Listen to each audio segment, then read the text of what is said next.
Ethanol मिश्रित पेट्रोलबाबत सध्या देशभरात उलटसुलट चर्चा सुरू आहेत। इथेनॉलमुळे गाडीचं इंजिन खराब होत असल्याचा दावा काही वाहन चालकांकडून करण्यात येतोय।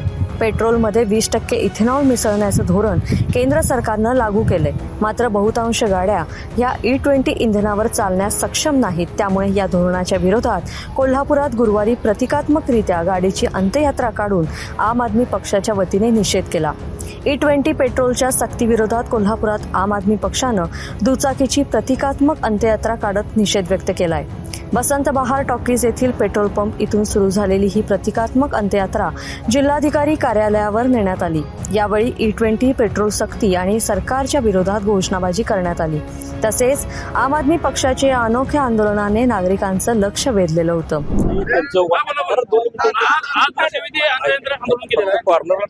खांदा उघडला असेल E20 पेट्रोलनं जी सरकारनं सक्ती केलेली आहे त्याच्या विरोधातलं आज आंदोलन आहे। या आंदोलनाच्या माध्यमातून आम्हाला सरकारला सांगायचं आहे की E20 पेट्रोलमुळे आमच्या गाड्यांच्या मायलेज मध्ये फरक पडलाय।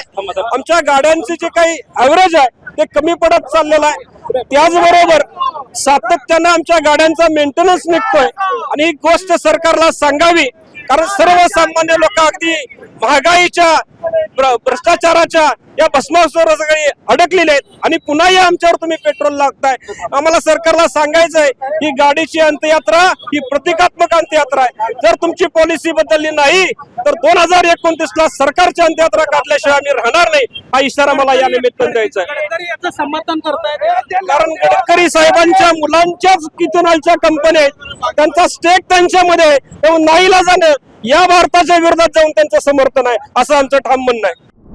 आज आंदोलन केले, निषेध केला, काय सांगायचं?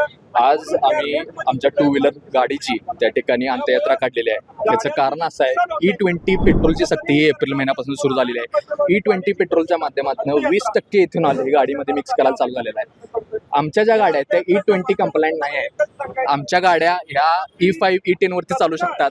2023 नंतर E20 कंप्लायंट गाड्यांचं प्रोडक्शन चालू झालेलं आहे। आमच्या गाडीमध्ये E20 पेट्रोल टाकल्यानंतर आमच्या गाडीचं मायलेज 5 ते 15% कमी होतंय आणि त्याच्यामुळे आम्हाला 20% जादा भुर्दंड पेट्रोलच्या माध्यमातून आम्हाला काढावा लागलेला आहे। आमची स्पष्ट मागणी नितीन गडकरींकडे आहे, एकतर आम्हाला जुन्या पद्धतीच्या प्रमाणे E5 E10 किंवा प्युअर पेट्रोलचे ऑप्शन द्यावेत, किंवा तुम्ही E20 ची सक्ती करणार असाल तर आमच्या गाड्यांची जबाबदारी घ्या। आमच्या गाडीचा जो फ्यूल पंप खराब व्हायला लागलेला आहे तो फ्यूल पंप जर खराब झाला तर त्या ठिकाणी तुम्हाला कंपन्यांनी आम्हाला आश्वासन द्यावं की ते आम्हाला फुकटमध्ये फ्रीमध्ये बदलून देता आला पाहिजे त्यांना।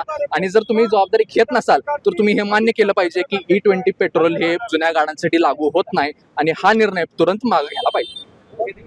सध्याच्या E20 सक्ती धोरणामुळे करोडो वाहनधारकांना नाहक आर्थिक भुर्दंड सहन करावा लागतोय। या गंभीर समस्येची दखल घेऊन वाहनधारकांना शुद्ध इंधनाचा पर्याय मिळावा यासाठी त्वरित पावलं उचलावीत असं निवेदन आम आदमी पार्टीच्या वतीनं निवासी उपजिल्हाधिकारी गजानन गुरव यांना देण्यात आलं। लोकमत.com साठी कोल्हापूरहून मी दुर्वा दळवी।